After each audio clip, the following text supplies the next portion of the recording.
Avant de plonger dans cette histoire incroyable, pensez à vous abonner à la chaîne et à activer la cloche. Ici, chaque récit a quelque chose à dire, et vous ne voudrez pas en manquer un seul. Elle a appelé la police sur une fille noire, sans savoir qui était son père. Dans le quartier ultra-résidentiel de Maplewood Hills, tout respire la richesse maîtrisée et le contrôle de l'apparence. Les pelouses sont tondues avec la précision d'un chirurgien, les taillées comme des sculptures, et les maisons coloniales, modernes ou victoriennes, sont toutes couvertes d'un silence qui sent le pouvoir discret. Des voitures électriques de luxe roulent à pas de tortue, les volets s'ouvrent et se ferment selon l'heure, comme réglés par un algorithme. Ici, tout doit être propre, net, et surtout, prévisible. Les habitants de Maplewood Hills ne se saluent que du bout des lèvres. Ils se connaissent de vue, mais pas de vécu. Ce sont des sourires polis échangés à distance, des regards qui scrutent plus qu'ils ne connectent. Derrière chaque clôture blanche, on cultive non seulement des rosiers, mais aussi la peur silencieuse de tout ce qui ne ressemble pas à soi. C'est dans ce décor parfaitement lissé que Tamara Williams, 16 ans, traverse l'allée pavée d'ardoises de la maison des Lancaster, une résidence beige et blanche flanquée de colonnes, comme sortie d'un catalogue immobilier de luxe. Elle vient de passer 8 heures à garder Noah et Chloé, 2 enfants turbulents mais attachants que leurs parents, des avocats d'affaires toujours débordés, lui confient régulièrement. Amara est une fille calme, concentrée, sérieuse. Lycéenne brillante, première de sa classe en biologie et en littérature, elle rêve de devenir médecin pédiatre.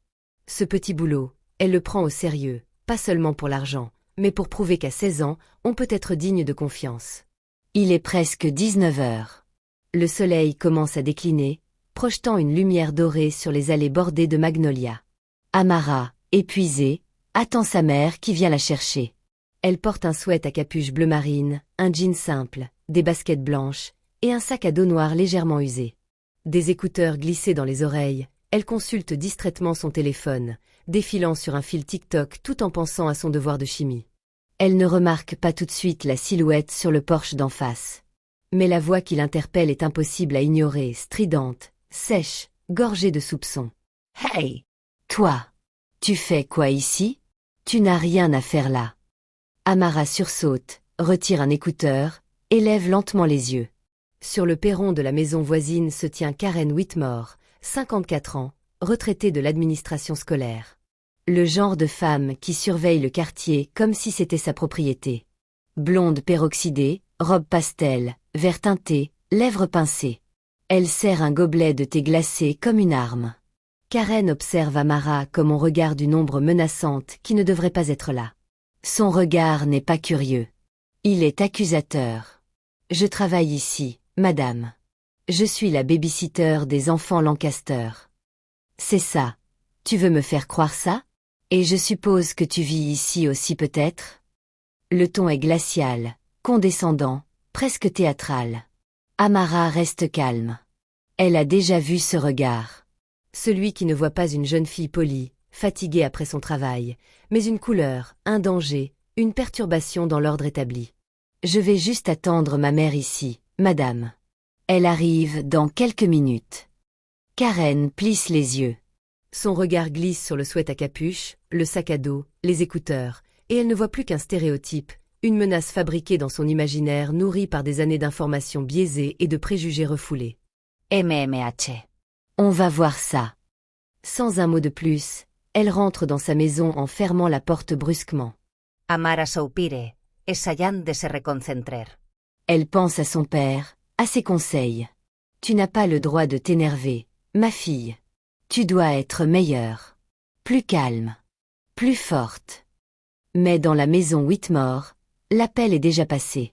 La voix de Karen, pleine d'une fausse urgence, s'épanche au téléphone. « Oui, bonsoir. Je voudrais signaler une jeune fille noire traînant dans notre rue. Elle semble louche. Elle tourne près des maisons. Elle pourrait cambrioler. Oui. Elle est juste devant chez moi. » Une pause. Puis, je ne sais pas si elle est armée. Je me sens menacée. S'il vous plaît, envoyez quelqu'un rapidement. Puis elle raccroche, sans remords. Elle retourne à sa fenêtre, soulève discrètement un coin du rideau. Elle ne voit plus une adolescente, mais une intrusion dans son monde, un rappel dérangeant que la réalité ne lui appartient pas. Ce qu'elle ignore encore, c'est qu'en lançant cet appel, elle a déclenché une réaction en chaîne qui la dépassera complètement et qui changera à jamais la vie d'Amara, et la sienne. 10 minutes s'écoulèrent. Amara, toujours debout près de l'allée des Lancaster, vérifiait nerveusement son téléphone. Sa mère était en route. Elle aurait dû être là depuis quelques instants. Elle jetait parfois un œil vers la maison des Whitmore, d'où elle sentait le regard glacé de Karen filtrer à travers les rideaux. Et soudain, un bruit déchira le calme du quartier, sirène courte, pneus crissant sur l'asphalte impeccable. 2 voitures de patrouille déboulèrent comme si elles répondaient à un braquage à main armée. Les gyrophares clignotaient, projetant une lumière bleutée sur les façades calmes des maisons. Amara recula de instinct, une boule au ventre. 2 agents sortirent des véhicules en trombe. Le premier, Officer Blake, grand, corpulent, regard dur sous son chapeau de patrouille, tenait déjà sa main sur la crosse de son arme. Le second, Officer Ramirez, plus jeune, à la mâchoire serrée, avançait avec prudence, observant la scène d'un œil calculateur. Les mains en l'air. Maintenant. Montre-nous ton sac. Pose-le au sol, tout de suite. Amara, figée, leva les mains en tremblant. Son cœur battait si fort qu'elle entendait son propre sang pulser dans ses oreilles. Mais, j'ai rien fait, je viens juste de garder les enfants ici. J'attends ma mère. Blake ne l'écoutait pas. Il s'approcha d'elle d'un pas sec, lui arracha le sac à dos brutalement comme s'il arrachait une arme. Il le jeta au sol, l'ouvrit, et renversa tout. Un livre de biologie, une trousse bleue, un paquet de chewing-gum, une paire d'écouteurs, un carnet de notes. Une pluie d'objets inoffensifs sur le bitume. « Ne me mène pas !»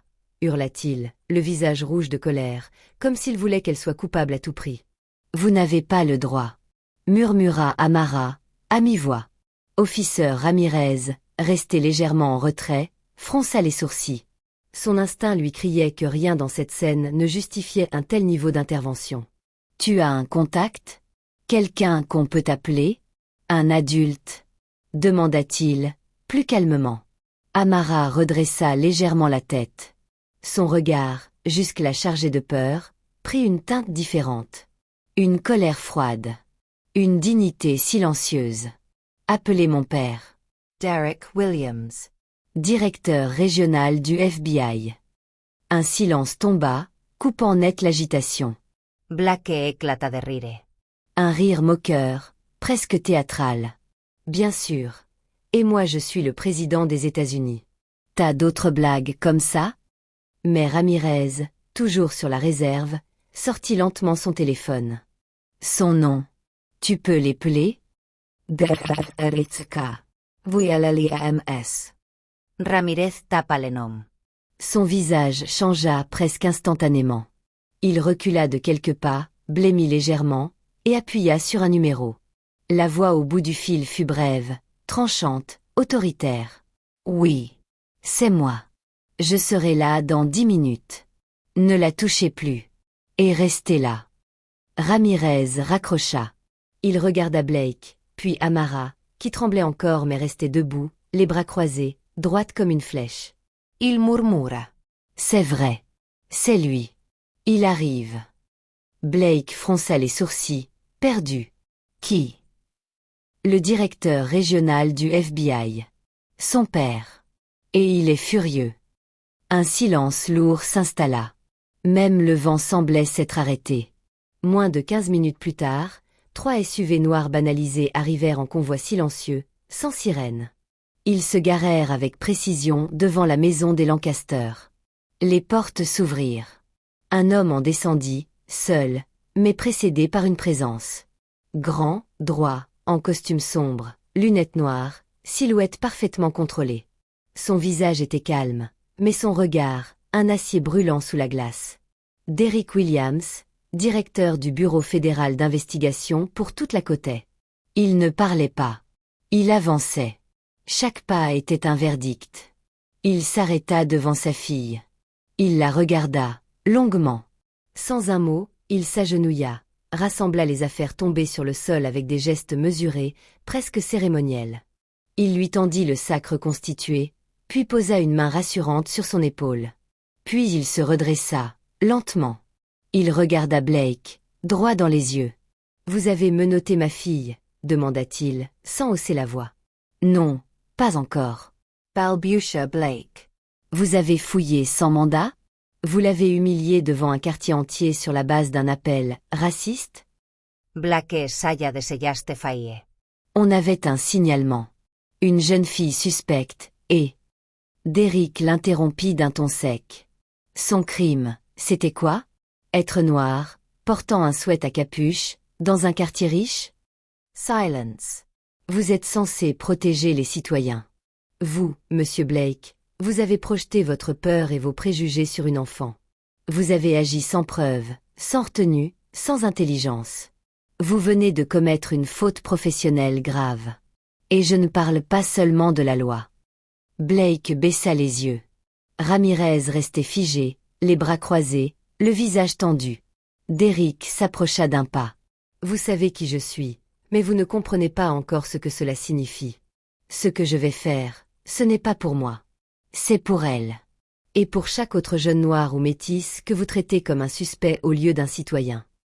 Puis, lentement, il se retourna. Il leva les yeux vers la maison voisine. Karen Whitmore, qui les observait derrière son rideau, recula d'un pas en croisant le regard de Derrick. Il ne dit rien. Il la fixa simplement.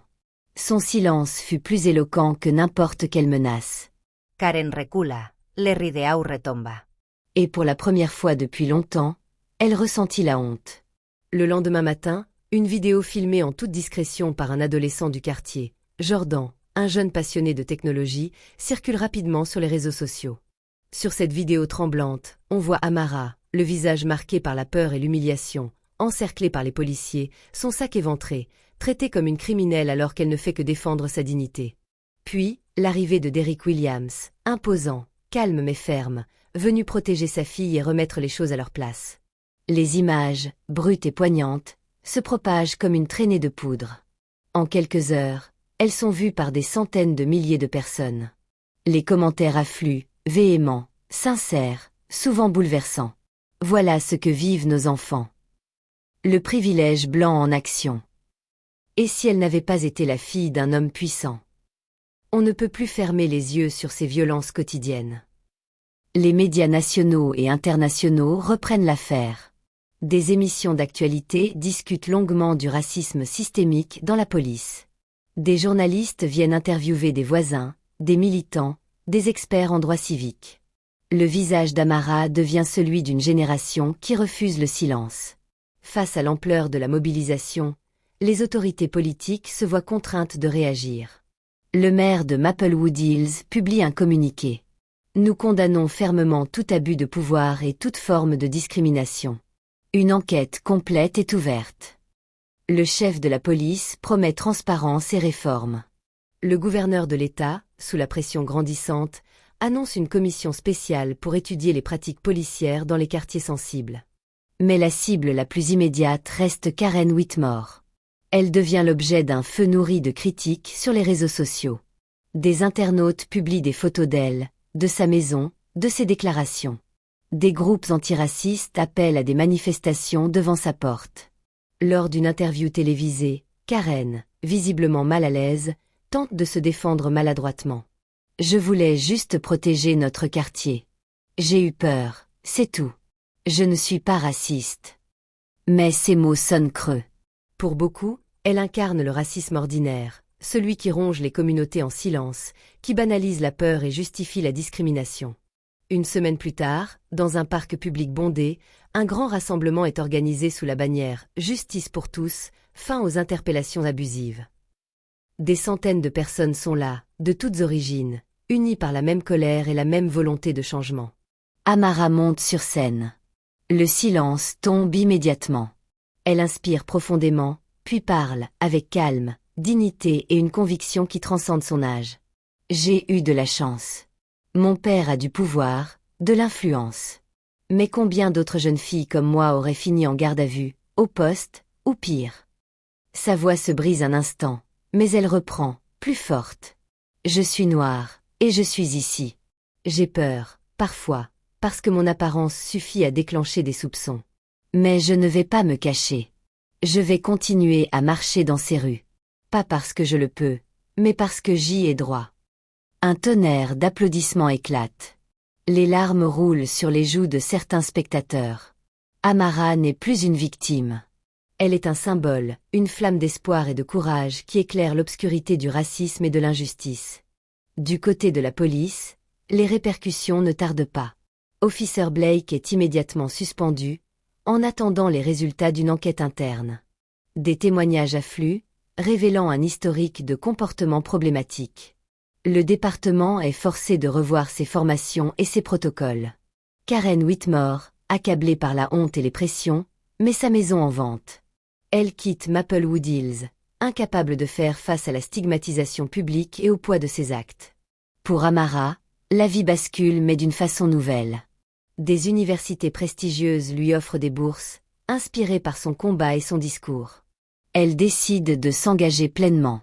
Son choix est clair, étudier le droit. Elle veut comprendre le système, le maîtriser, pour mieux le combattre et défendre ceux qui n'ont pas sa chance.